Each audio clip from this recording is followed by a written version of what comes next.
આપણે સુરક્ષિત ગુજરાતમાં રહીએ છીએ અને આપણને સવાલ એ થાય છે કે આપણું રક્ષણ કોણ કરશે? ત્યારે સવાલનો એ જ જવાબ મળે છે કે પોલીસ આપણું રક્ષણ કરે છે, પણ ક્યાંક આપણને એ પણ દેખાય છે કે આ રક્ષક જ ભક્ષક બને છે. અવારનવાર અનેક કિસ્સા સામે આવ્યા છે કે જે આપણું રક્ષણ નથી થતું પણ આપણું જે ભક્ષણ થાય છે, એટલે કે આપણને કંઈ ન્યાય નથી મળતો. અનેક વાર ન્યાય માંગવા માટે આપણે પોલીસ સ્ટેશન જઈએ છીએ, પણ ન્યાયના જવાબમાં આપણને ખાલી ધક્કા મળે છે.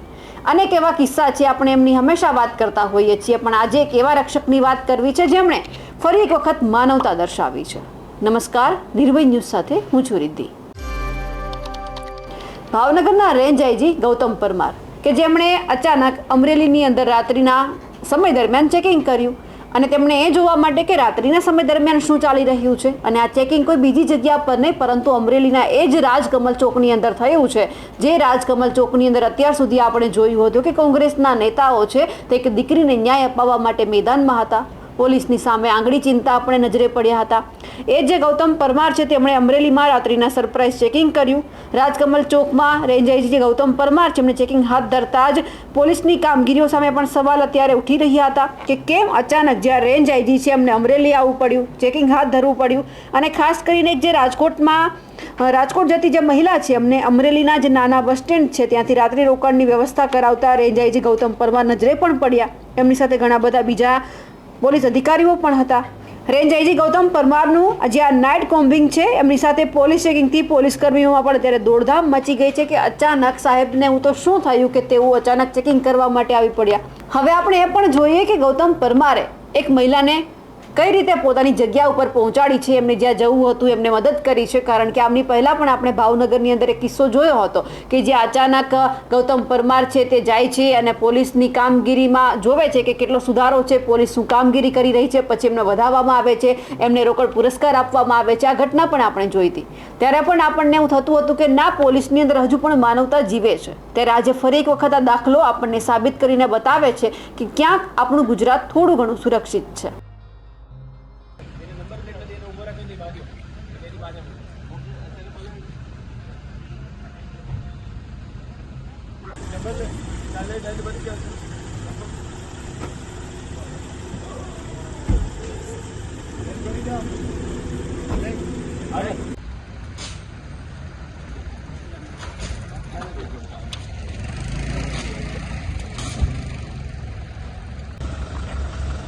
ભાઈ આપણી સીટ એમની ગાડી મંગાવો, રાજકોટની બસમાં મોકલો. ક્યાંથી મળશે ગાડી? બોલાવો. તમે ક્યાં જવાના ભાઈ? એટલે આવે ક્યાંથી? ફાવે છે આપણે કોઈને ફોન કરીને નમસ્તે બોલીને જવાબ આપવાનો હોય. હા બોલો, શું બોલશો હવે?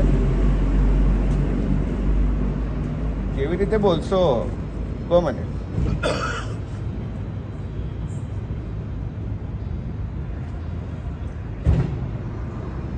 અમરેલી પોલીસ કંટ્રોલ રૂમમાંથી આ વ્યક્તિ બોલું છું. બરાબર છે? નથી ભાવતું આપણને? આજે પહેલો દિવસ છે. શું નામ છે તમારું? હેડ કોન્સ્ટેબલ થઈને તમારો પહેલો દિવસ છે આજે?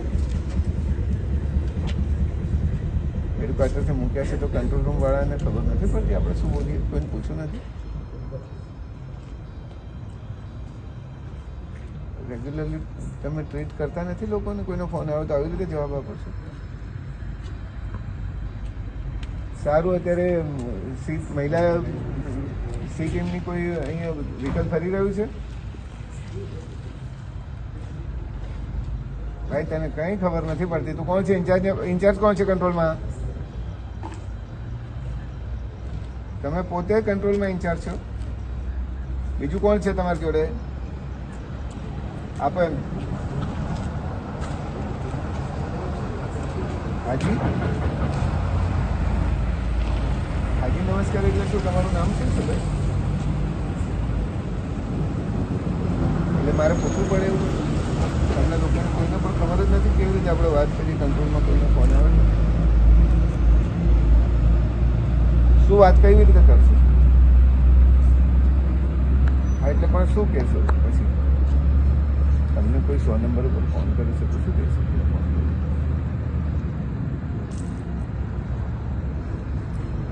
જી સર એવું કહેશે? ચાલો હું જ કંટ્રોલ રૂમમાં આવું છું. અહીંયા કંટ્રોલ રૂમમાંથી સી ટીમ અહીંયા ફરી રહી છે, તમારી કોઈ પેટ્રોલિંગમાં છે સી ટીમ? કોમ્બિંગ નાઇટમાં સી ટીમની વ્હીકલ ફરી રહ્યું છે. ક્યાં છે સી ટીમનું વ્હીકલ? કોણ છે સી ટીમના ઇન્ચાર્જ? કોણ છે? અચ્છા, લખી રાખો તમે બધું જે કહો છો, બરાબર? હું હમણાં કંટ્રોલ રૂમમાં આવું છું. ગૌતમ પરમારની જે રીતે કામગીરી સામે આવી છે તેમને લઈને આપનું શું કહેવું છે કમેન્ટ કરીને ચોક્કસથી જણાવજો. સાથે જ અમારી નિર્ભય ન્યૂઝ ચેનલને લાઇક, શેર અને સબસ્ક્રાઇબ કરવાનું ભૂલશો નહીં. નમસ્કાર.